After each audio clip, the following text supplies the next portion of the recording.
Hi hello friends, welcome back. இன்னைக்கு நம்ம ரொம்பவே ஒரு ஹெல்த்தியான ஒரு சிம்பிளான ஒரு ஈஸியான தோசை ரெசிபி எப்படி செய்யலாம் தான் பார்க்க போகிறோம். இந்த தோசை ரெசிபியை பொறுத்த வரைக்கும் இதை நீங்கள் பிரேக்ஃபாஸ்ட் ரெசிபியாகவும் செய்யலாம், அதே நேரத்தில் நீங்கள் டின்னர் ரெசிபியாக கூட நீங்கள் செய்யலாம். ஏன்னா ரொம்பவே குயிக்காக பண்ணிடலாம், அதே நேரத்தில் ரொம்பவும் ஹெல்த்தியும் கூட. அதனால் ஃபுல் வீடியோ பார்த்து ட்ரை பண்ணி பாருங்கள். இந்த தோசை ரெசிபி இப்போ எப்படி செய்யலாம்னு பார்த்துடலாம். இது செய்கிறதுக்கு 4 வெஜிடபிள்ஸ் பயன்படுத்துகிறேன். வெஜிடபிள்ஸை வச்சு மட்டுமே தான் இந்த தோசை ரெசிபி செய்கிறேன். அதனால தான் ரொம்பவும் ஹெல்த்தியும் கூட. இதுக்கு பயன்படுத்துகிற வெஜிடபிள்ஸ் என்னெல்லாம் பார்த்துக்கிட்டிங்கன்னா, சுரைக்காய் ஒரு சுரைக்காய் ஓரளவுக்கு பெரிய சைஸ் சுரைக்காய் பயன்படுத்துகிறேன். அது கூடவே வெங்காயம் 2 பெரிய வெங்காயம் பயன்படுத்தியிருக்கேன். ஓரளவுக்கு சின்ன சைஸ் வெங்காயம் தான். அதுக்கப்புறமா கேரட் ஒரு மீடியம் சைஸ் கேரட் 3 கேரட் பயன்படுத்தியிருக்கேன். குடமிளகா காரத்துக்காண்டி ஒரு 2 குடமிளகா மீடியம் சைஸ் குடமிளகா சேர்த்துருக்கேன். இது 4த்தையுமே நம்ம நல்லா சீவி எடுக்கணும். ஓரளவுக்கு குச்சியாக சீவி எடுக்கணும். அதனால் ஃபஸ்ட்டு நம்ம சுரைக்காய் தோல் பகுதி எல்லாத்தையும் நல்லா சீவி எடுத்துக்கிடுவோம். தோல் பகுதியை நம்ம தோசைக்கு பயன்படுத்த முடியாது. அதனால் அதை சீவி எடுத்துக்கிட்டேன். அதுக்கப்புறமா அது எல்லாத்தையுமே நம்ம எடுத்து முடிச்சக்கப்புறமா நம்ம அதை குச்சியாக நான் முதலே சொன்ன மாதிரி ஓரளவுக்கு குச்சி சைஸில் பீல் பண்ணுற அளவுக்கு பீலரில் வச்சு அதை நல்லா ஸ்லைஸ் பண்ணி எடுத்துக்கோங்க. அதை ஸ்லைஸ் பண்ணி முடிச்சக்கப்புறமா நம்ம கேரட்டையும் அதே மாதிரி குச்சியாக நம்ம சீவி எடுத்துக்கலாம். இதே மாதிரி எல்லாத்தையுமே நம்ம ஓரளவுக்கு குச்சியாக சீவி எடுக்கணும். குடமிளகாவை பொறுத்த வரைக்கும் நம்ம பீலரை வச்சு சீவ முடியாது. அதனால் அது ஓரளவுக்கு நல்லா சின்ன சைஸஸாக நீங்கள் நைஃபை வச்சு கட் பண்ணி எடுத்துக்கோங்க. அதாவது கத்தியை வச்சு நல்லா மெல்லுசாக கட் பண்ணி எடுத்துக்கோங்க. குடமிளகாவில் உள்ள விதை பகுதியை பயன்படுத்தாதீங்க. வெளியே உள்ள ஓடு பகுதியை மட்டும் பயன்படுத்துங்க. கடைசியாக வெங்காயமும் அதை நம்ம சீவ முடியாது. அதனால் நம்ம கத்தியை வச்சு ரொம்ப மெல்லுசாக கட் பண்ணி எடுத்துக்கிடுவோம். இதே மாதிரி 4த்தையுமே நல்லா வீடியோவில் கட்டுற மாதிரி நல்லா ரொம்ப ஸ்லைஸாக ரொம்ப மெல்லுசாக குச்சியாக நீங்கள் கட் பண்ணி எடுத்துக்கோங்க.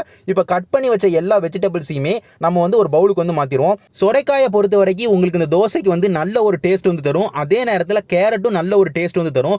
காரத்துக்கு நம்ம குடமிளகா சேர்த்துருக்கோம். நீங்கள் காரம் ரொம்ப எடுக்க மாட்டேன் அப்படின்னு நீங்கள் நினச்சிங்கன்னா நீங்கள் 2 குடமிளகா சேர்த்த இடத்துல நீங்கள் 1 குடமிளகா பயன்படுத்திக்கலாம். ஓரளவுக்கு காரம் சாப்பிடுவேன்னா நீங்கள் 2 குடமிளகா பயன்படுத்திக்கலாம். அதுக்கப்புறமா நம்ம வெங்காயமும் சேர்த்துருக்கோம். வெங்காயமும் ஓரளவுக்கு காட்டன் தருங்கிறதுக்காண்டி குடமிளகா பார்த்து நீங்கள் சேர்த்துக்கோங்க. நான் வெஜிடபிள்ஸ் எல்லாத்தையுமே பெரிய பவுலுக்கு மாற்றிட்டேன். மாற்றி முடிச்சக்கப்புறமா நம்ம ஒரு தோசை கன்சிஸ்டன்சிக்கு கொண்டு வரதுக்காண்டி நம்ம மாவு சேர்த்துக்கிறோம். மைதா மாவு 1/2 கப்பு மைதா மாவு சேர்த்துருக்கேன். அது கூடவே கார்ன்ஃப்ளவர் மாவு ஒரு 2 டேபிள் ஸ்பூன் கார்ன்ஃப்ளவர் மாவு சேர்த்துருக்கேன்.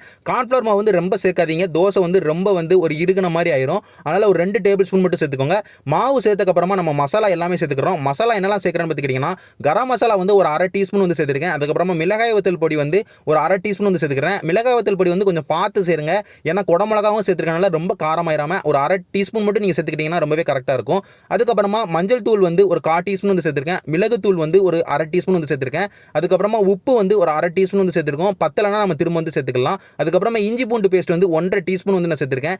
எண்ணெய் 2 டேபிள் ஸ்பூன் எண்ணெய் சேர்த்துருக்கேன். கடலெண்ணெய் சேர்த்துருக்கேன். அதுக்கப்புறமா முட்டை ஒரு முட்டை நான் சேர்த்துருக்கேன். ஒரு முட்டை சேர்க்கறது உங்கள் விருப்பம். முட்டை சேர்க்கணும்னா சேர்க்கலாம், சேர்க்காமே நம்ம இருக்கலாம். இது எல்லாத்தையுமே சேர்த்து நல்லா மிக்ஸ் பண்ணி விட்டுக்கோங்க. முக்கியமாக தண்ணி சேர்த்து மிக்ஸ் பண்ணி விட்டுக்கோங்க. தண்ணி போதுமான அளவுக்கு நம்ம சேர்க்கணும். நம்ம கன்சிஸ்டன்சியை பொறுத்த வரைக்கும் ஒரு அளவுக்கு நம்மளுக்கு பக்கோடா கன்சிஸ்டன்சிக்கு இருக்கணும். ரொம்பவும் ஃப்ளோட்டிங் கன்சிஸ்டன்சியில் இருக்க வேண்டாம். அதுவும் ஒரு டேஸ்ட்டு. ஆனால் நம்ம ஓரளவுக்கு இருகலாம் நம்ம செய்ய போகிறோம். இப்போ ரொம்ப தண்ணியாக நம்ம செய்ய போகிறதில்ல. அதனால் தண்ணி கம்மியாக சேர்த்து நல்லா மிக்ஸ் பண்ணி விட்டுக்கோங்க. மிக்ஸ் பண்ணி முடிச்சக்கப்புறமா உப்பு காரம் பாருங்கள். உப்பு காரம் ரொம்பவே கரெக்டாக இருக்கும். காரம் ரொம்பவே கரெக்டாக தான் இருக்கும். உப்பு மட்டும் பார்த்துக்கோங்க. நான் உப்பு பத்ததில் ரொம்பவே கரெக்டாக இருந்தது. அதுக்கப்புறமா நம்ம தோசை சுட ஆரம்பிச்சிடலாம். தோசை சுடுறதுக்கு ஸ்டவ்வில் கல்லை வச்சு ஸ்டவ் ஆன் பண்ணிக்கோங்க. ஆன் பண்ணி முடிச்சக்கப்புறமா நம்ம எண்ணெய் நல்லா தேய்ச்சி எடுத்துக்கலாம். நான் நல்லெண்ணெய் தான் தேய்க்கிறேன். நீங்கள் என்ன நீங்கள் பயன்படுத்திங்களோ அந்த எண்ணெய் தேய்ச்சிக்கோங்க. எண்ணெய் தேய்ச்சக்கப்புறமா நம்ம மிக்ஸ் பண்ணி வச்ச காய்கறிகளை எடுத்து பார்க்கும். நான் நினச்ச அளவுக்கு தண்ணியாக இல்லை. எதனால நான் தண்ணி முதலே கம்மியாக சேர்த்துருந்தேன். எதனால் அப்படி சேர்த்துருந்தேன் அப்படின்னு பார்த்துக்கிட்டிங்கன்னா, நம்ம உப்பு சேர்த்துருக்கோம். உப்பு சேர்த்து மிக்ஸ் பண்ணி ஒரு 5 நிமிஷம் நம்ம வச்சாலே அந்த காய்கறிகள்லேருந்து தண்ணி விட்டு பிரிய ஆரம்பிக்கும். உப்பு சேர்த்தனால நான் அப்படி விட்டு பிரியும்னு நினச்சேன். ஆனால் அந்த அளவுக்கு நம்மளுக்கு பிரியலை. அதனால் நான் கூட கொஞ்சம் தண்ணி நான் சேர்த்துக்கிட்டேன். தண்ணி ஒரு 1/4 கப்பு மட்டும் தண்ணி சேர்த்து திரும்ப நல்லா மிக்ஸ் பண்ணி விட்டுட்டு திரும்ப அதுக்கப்புறமா கல்லில் நான் தோசை விட ஆரம்பிக்கேன். நான் தோசை விடமோ தெரியும் ரொம்ப தண்ணியாக இருக்கும்னு நினைப்பீங்க. அது ஒரு ஸ்டைல், அது ஒரு டேஸ்ட்டு, ஒரு கன்சிஸ்டன்சி. நம்ம இன்னைக்கு கொஞ்சம் திக்காக கொஞ்சம் இருகலாக நம்ம தோசை சுடுறோம். அதனால் ஸ்பூனில் எடுத்து நம்ம கல்லில் சேர்க்குற மாதிரி இருக்கும். நீங்கள் வீடியோ பார்த்தாலே தெரியும். இந்த மாதிரி ட்ரை பண்ணி பாருங்கள். இதுவும் நல்லாயிருக்கும். இல்லை நான் கொஞ்சம் தண்ணியாக நான் சேர்க்க போகிறேன்னு நினச்சிங்கன்னா நீங்கள் தண்ணியாக கூட செய்யலாம். நீங்கள் இந்த மாதிரி இறுகி சேர்த்திங்கன்னா நீங்கள் நம்ம சேர்த்துருக்க காய்கறிகளுக்கு ஒரு 3 தோசை சுடலாம் நல்லா. இதே நீங்கள் கொஞ்சம் நல்லா தண்ணி சேர்த்து கொஞ்சம் தண்ணியாக தோசை விட்டிங்கன்னா அதே நேரத்தில் ஒரு 6 தோசையிலேருந்து நீங்கள் 7 தோசை சுடலாம். அது உங்களோட விஷ். நான் இன்றைக்கி தண்ணி கம்மியாக தான் சேர்த்து நான் தோசை சுடுறேன்.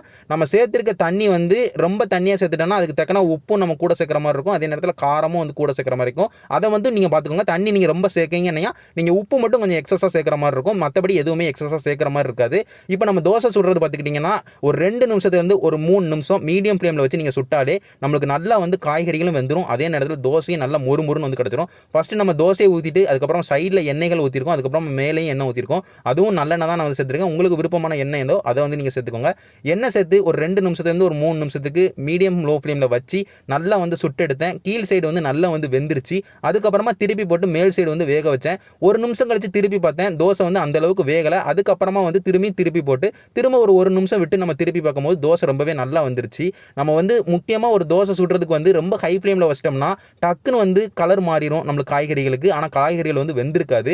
மீடியம் ஃப்ளேமில் வச்சு இல்லை ஒரு லோ ஃப்ளேமில் வச்சு நீங்கள் சுட்டிங்கன்னா ஒரு 3 நிமிஷத்துலேருந்து ஒரு 4 நிமிஷத்துலேயே ஒரு சூப்பரான ஒரு தோசையை வந்து நீங்கள் ரெடி பண்ணிடலாம். இதே மாதிரி எல்லா மாவையும் வந்து நல்ல தோசை மாதிரி விட்டு எடுத்துக்கோங்க. கண்டிப்பாக இந்த ரெசிபியை வந்து ட்ரை பண்ணி பாருங்கள். ரொம்பவே ஒரு ஹெல்த்தியான ரெசிபி, ரொம்ப சீக்கிரமாக செஞ்சிடலாம். நம்ம காய்கறிகள்லாம் வச்சு செஞ்சிருக்கனால எல்லாருக்குமே கொடுக்கலாம், எல்லாருமே ரொம்ப விரும்பி சாப்பிடுவாங்க. இதே மாதிரி ஒரு டிஃப்ரெண்டான ஒரு ரெசிபியோட, ஒரு சூப்பரான ஒரு ரெசிபியோட இன்னொரு நல்ல வீடியோவோட உங்கள் எல்லாரையுமே வந்து பார்க்குறேன். நன்றி.